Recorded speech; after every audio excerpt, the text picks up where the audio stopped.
Good morning, my old chums, and welcome back to Superstitions, a Spotify original from Parcast. I'm your host, Alistair Murden, here to tell another tale about humanity's strange rituals and beliefs. Today, we'll head to the docks for a new kind of superstition, one that can make or break an entire trip, and if you're really lucky, might even help you break a record or two. So bait your hooks and cast a line, 'cause we're going fishing. Fishermen are notoriously superstitious, and for good reason. Skill matters, but only to a point. Once that line is cast, there's only so much you can do for a bite. Much of fishing actually comes down to luck. So, naturally, anglers will do almost anything to better their chances. Sometimes they use personal talismans, like a lucky hat or lure. Other times they practice cultural traditions, superstitions passed down through many generations. In America, there are a few common fishing superstitions. Some fishermen cast their lines over their left shoulder or spit on their bait. But perhaps the most well-known involves doing the very opposite of fishing, throwing back a catch. Your first one, to be specific. If you do, you're promised good luck for the rest of the day. And if you don't, well, something dangerous waits in the water. You can find episodes of Superstitions and all other Spotify originals from Parcast for free exclusively on Spotify. Coming up, we reel in some real bad luck.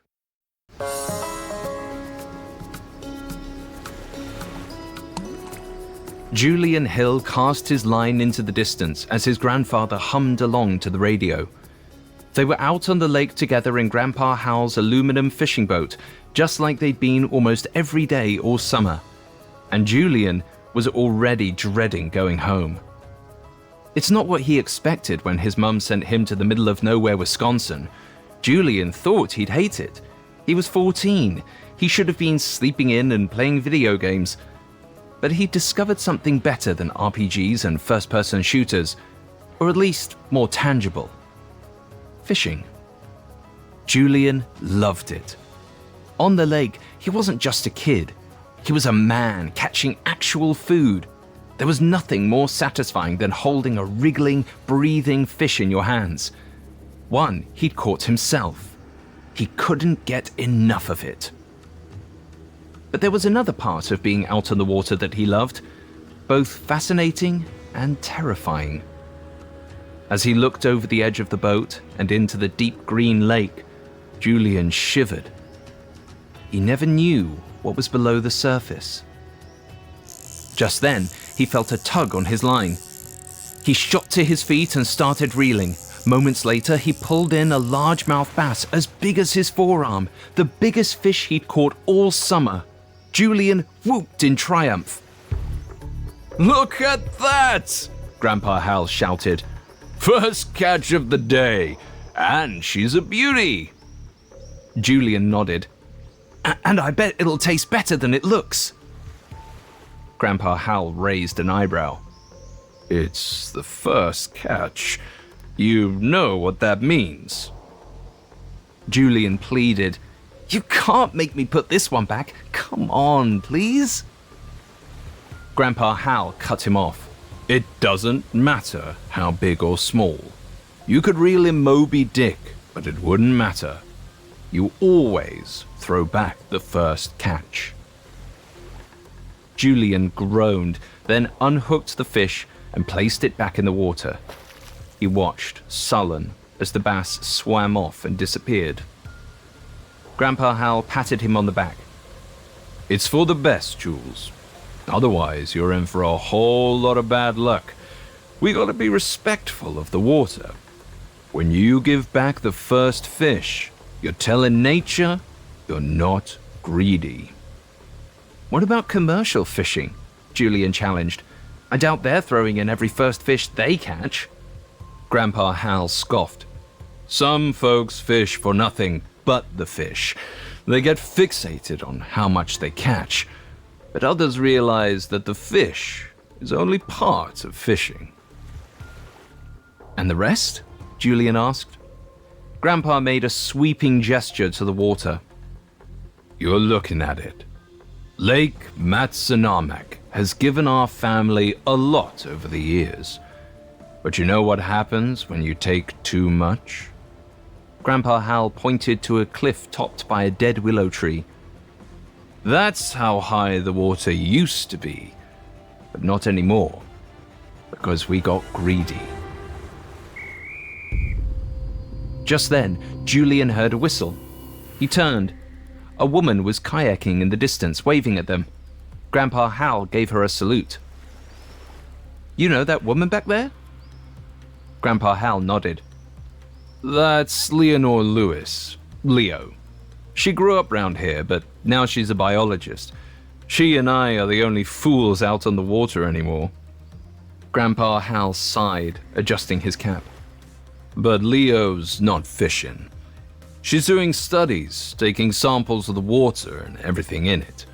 She's hoping to find something to prove Lake Matsunamak should be a nature preserve.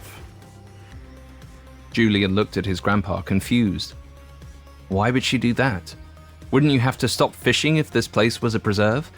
That would ruin everything. Grandpa Hal sighed. That's right.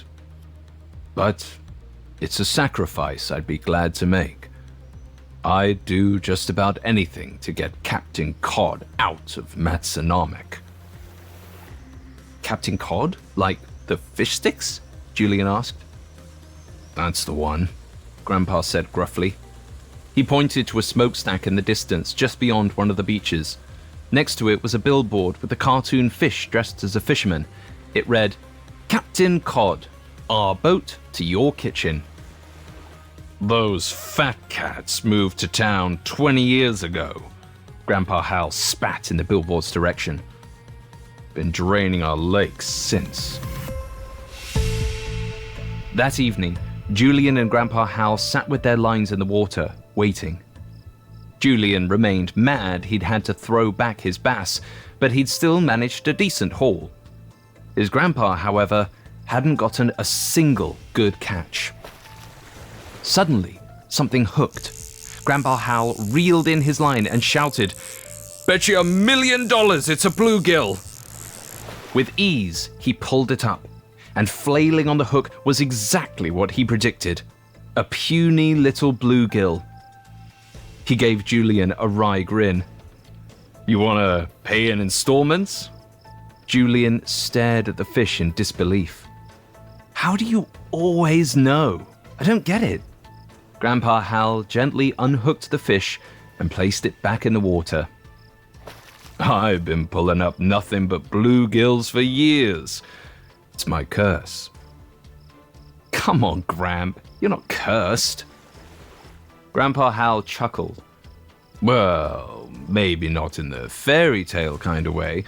I haven't met any witches or mermaids out here. But there is something strange in this water. Julian felt a chill run up his spine. It all started with a very special fish. Got it mounted on the wall in the den. Julian knew the fish he was talking about. It was pale with long, elegant fins, large eyes, and iridescent scales that shimmered blue-green in the light. That fish is Matsunamak's pearly spectre, Grandpa Hal explained. My biggest mistake. Julian was confused.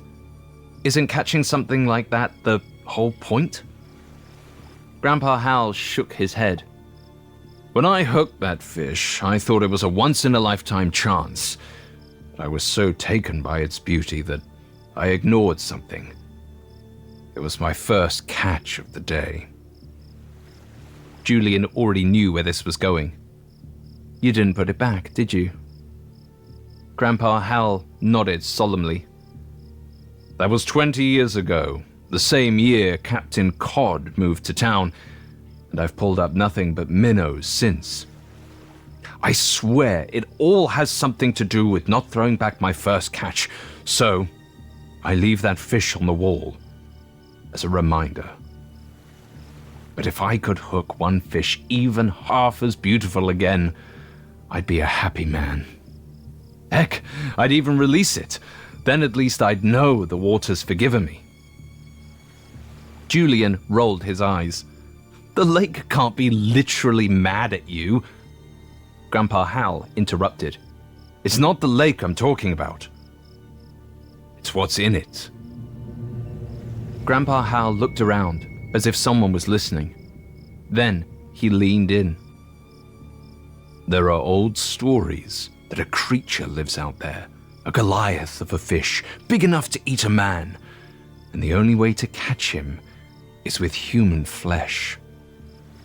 When I was a boy, folks said it was the devil in the lake, and if you hooked him, he'd pull you in. But as time went on, people got scientific, thought it was a creature millions of years old, a prehistoric fish from the dinosaur era. Julian looked out to the lake, to the green, murky water. Wait, are you saying... Did anyone ever see it? Grandpa Hal nodded. Some claimed they did, said he was gnarled with a mouthful of lures, but no one ever caught him. It was impossible. Julian cut in. But did you ever try? The old man laughed. No, sir. I may be a fool, but I'm a fool who wants to live. You see, I believe he's the king fish, the guardian of the lake. The day I didn't throw in my first catch was the day I crossed him. Regretted it ever since.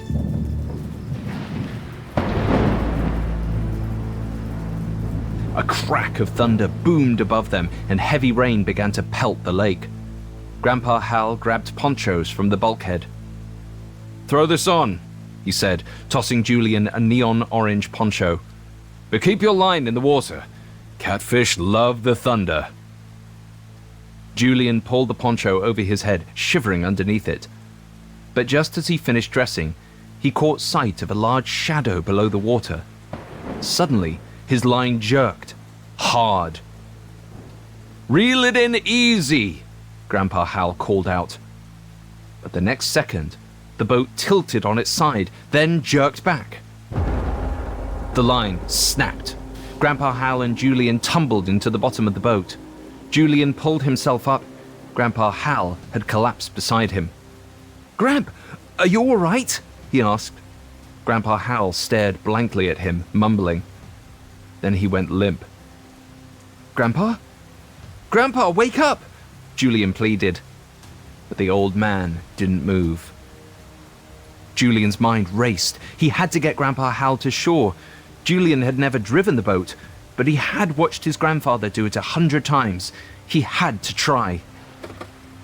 Julian ran to the boat's motor to start the engine. It sputtered, then stopped. He pulled the engine cord over and over with everything he had.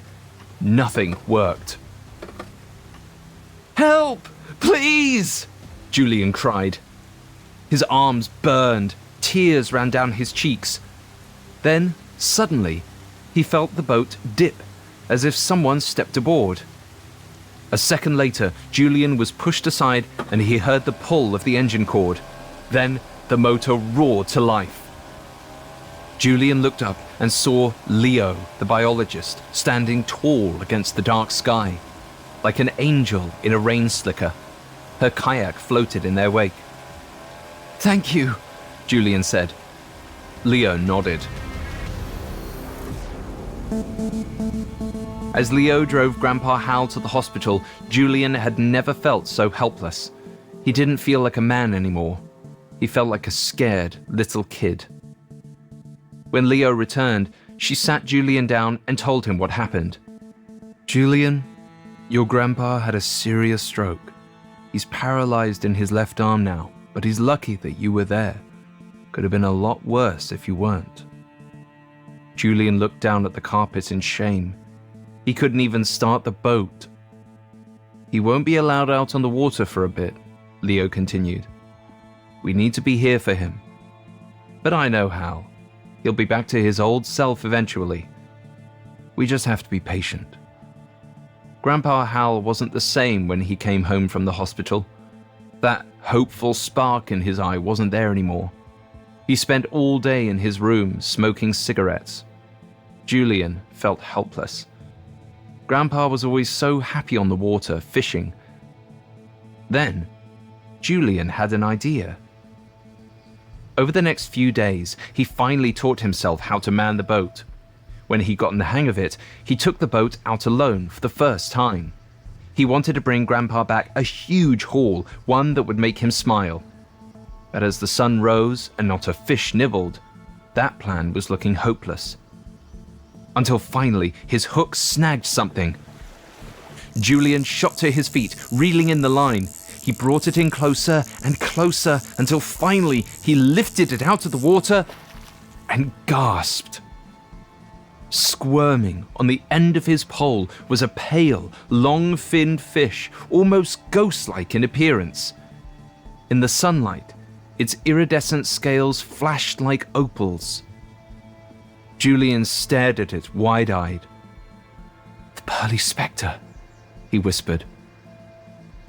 He filled a bucket with lake water and placed it into the pail. He was bringing this one home for Gramps. But as Julian revved up the boat and turned towards shore, he didn't see a large, green fin break the surface. It was as if something was observing him, watching as he sped off, his first catch in a bucket.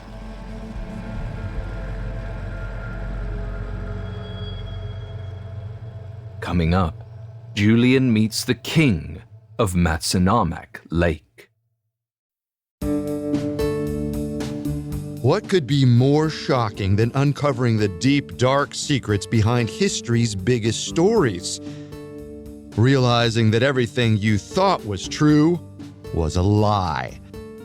Hi, it's Carter from the Parcast series Conspiracy Theories. Every Monday and Wednesday, take a closer look at the blurred line between fact and fiction and discover that there may be more to the so-called truth than you think. From the government's link to Bigfoot and the otherworldly secrets of the Vatican, to the Grateful Dead's role in the spread of LSD, and more. On Conspiracy Theories, we leave no stone unturned and no skeptic unheard. Some may just be outlandish claims. Others may make you rethink everything. Follow the Spotify original from Parcast, Conspiracy Theories. Listen free only on Spotify. Now, back to the story. As soon as he got home, Julian ran up the porch steps. He wouldn't have dreamed he'd snag Lake Matsunamak's rarest fish on his first solo fishing trip, but he did. And on the first catch, too.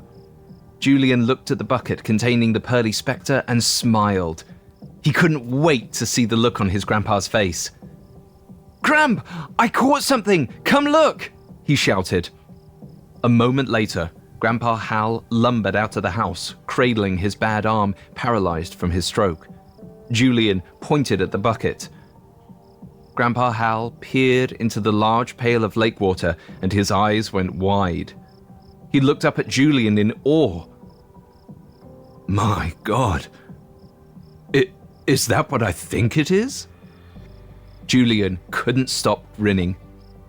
"Matsunamak's pearly spectre, caught it this morning." Grandpa Hal's face split into a smile, his first in days. Then he began to laugh. I didn't think I'd ever see one of these ever again." He shook his head in disbelief. "Well done, Jules. Maybe there is still life in this lake." Julian beamed. "Not bad for a 14-year-old, huh? And on my first catch, too."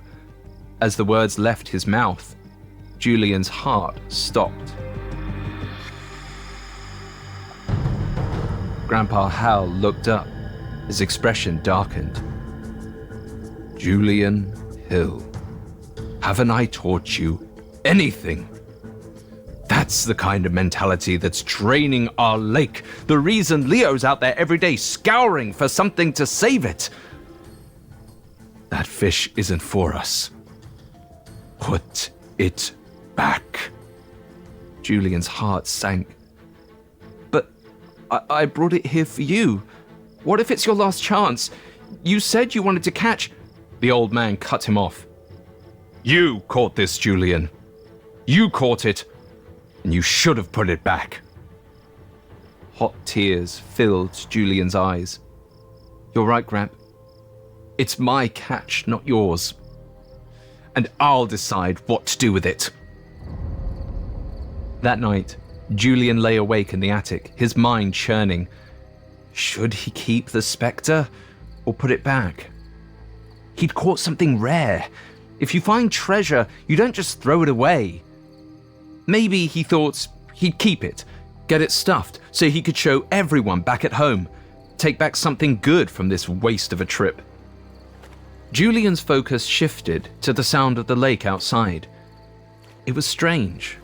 The water was never that loud. It should have been peaceful, but it tormented him. Grandpa Hal's words echoed in Julian's ears.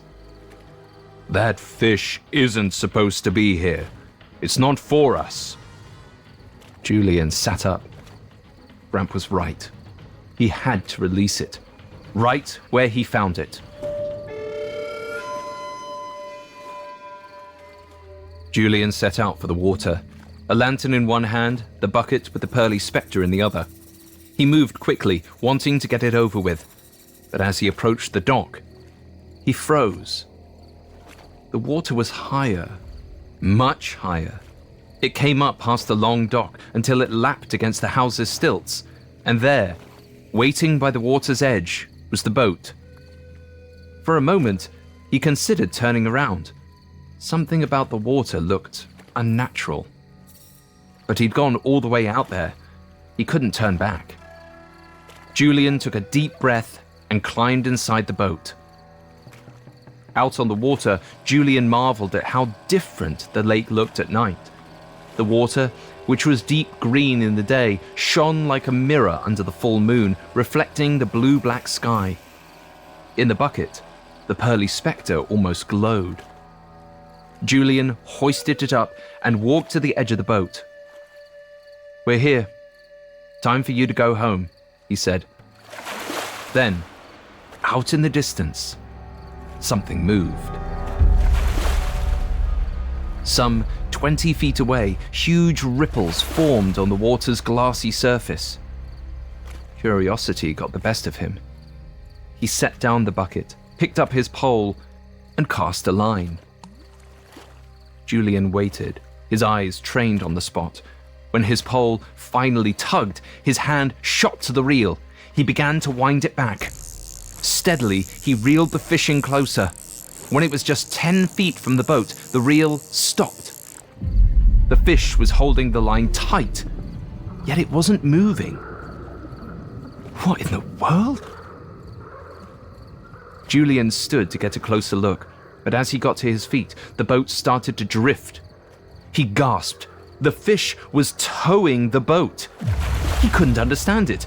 How was that possible? Unless it was huge. As the boat was towed out further and further, he found he recognized the lake even less. The landscape seemed to change, and then there was no land at all. Something was wrong. The lake wasn't this big. Then, the boat stopped. Julian looked to the water and gasped. The entire lake was luminescent, and just beneath the surface, silhouetted by its glow, was the most enormous fish he'd ever seen. It was bigger than him. It was bigger than the boat. Julian lunged for his knife to cut the line, but before he could grab it, his pole jerked forward and the boat overturned. A swarm of bubbles rushed past Julian's face as he plunged into the glowing waters. He He flailed his limbs, trying to swim to the surface, but just as he was running out of air, the massive fish swam toward him. In the water, it seemed even larger. It had the body of a catfish, but with deep emerald scales. Its flesh was riddled with scars, its fins ripped and jagged. Streaming from its mouth was a collection of lures glinting in the lake's glow. The fish sidled over to Julian, revealing enormous, human-like eyes. Then, it spoke. Hello, Julian. Julian went to scream and realized he could breathe. The giant catfish continued. Doesn't feel good being where you don't belong, does it? Julian stuttered in fear. I didn't mean to be here. No, you didn't, did you? You meant to catch me.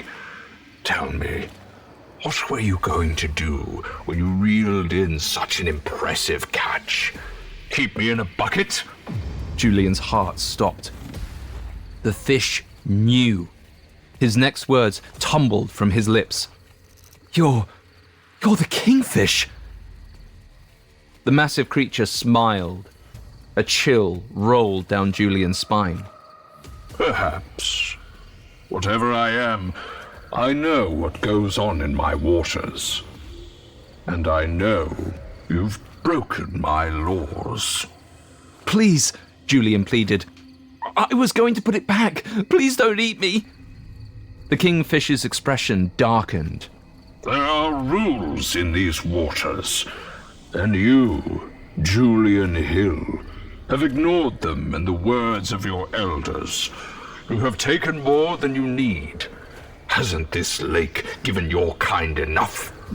Julian's heart sank. It was true.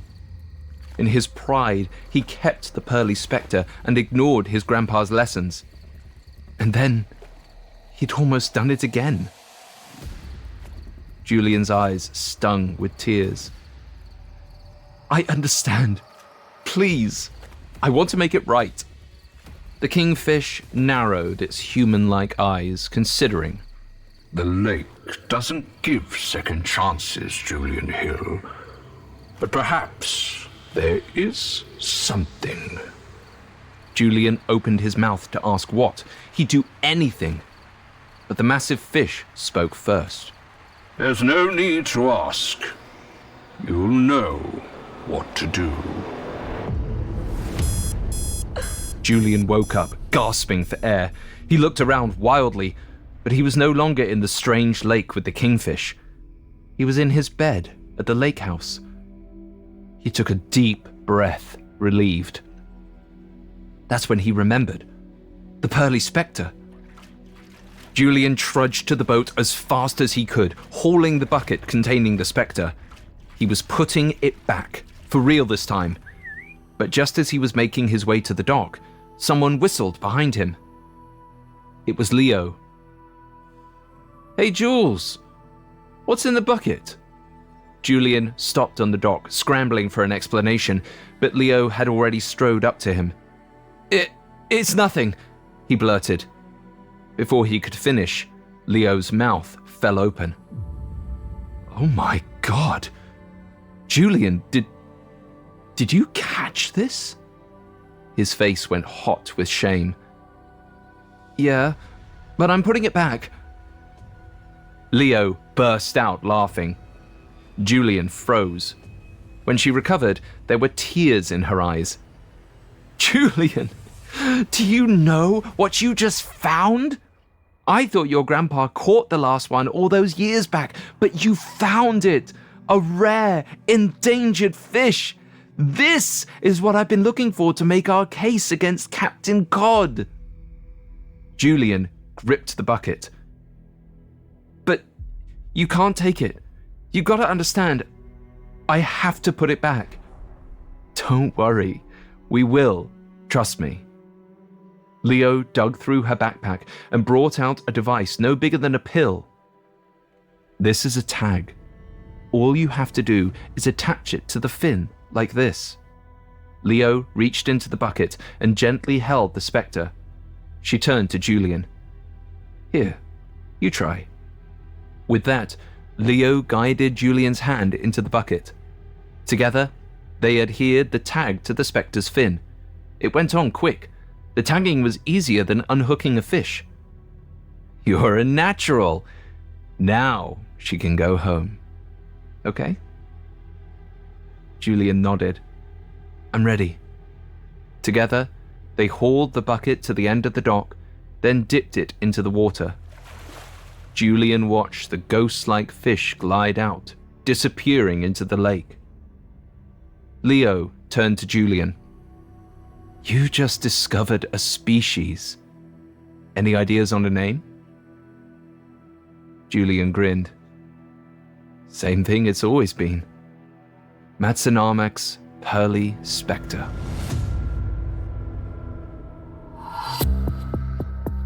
That year, Leo successfully made a case for Lake Matsunamak to become a protected preserve. Captain Codd's operations were immediately halted. No one could touch the home of the rare Pearly Spectre. Julian never told Grandpa Hal about his dream with the kingfish. After all, Gramp had made peace with his new life on the water. Instead of hooking bluegills, he helped Leo catch and track the lake's various species. It wasn't fishing per se, but it was something of a sport nonetheless.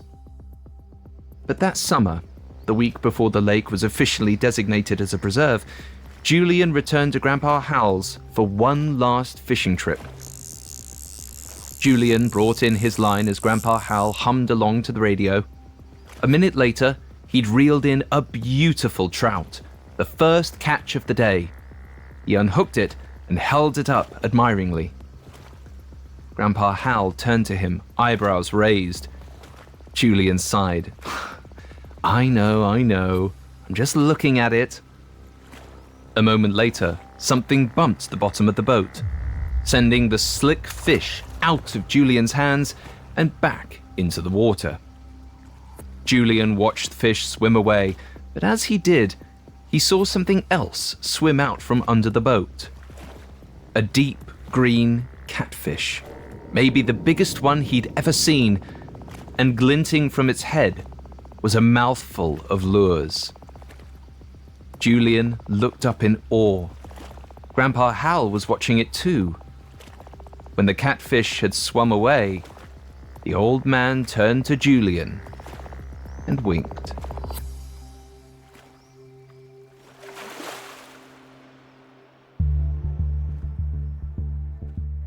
Many fishing rituals stem from ancient beliefs in water spirits.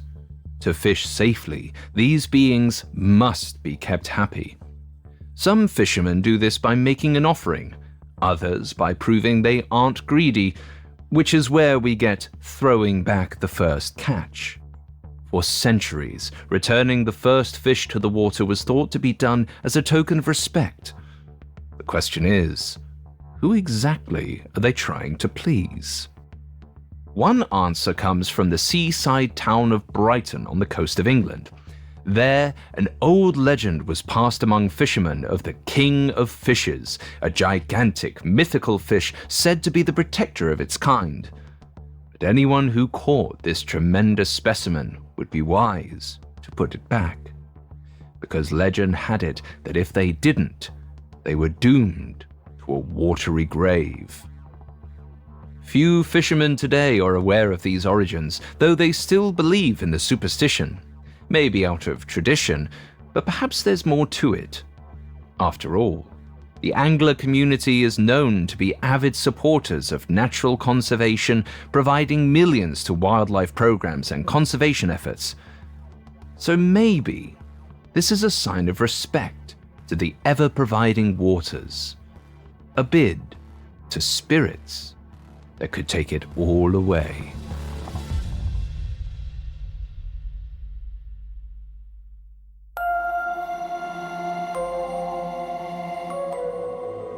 Thanks for listening to Superstitions.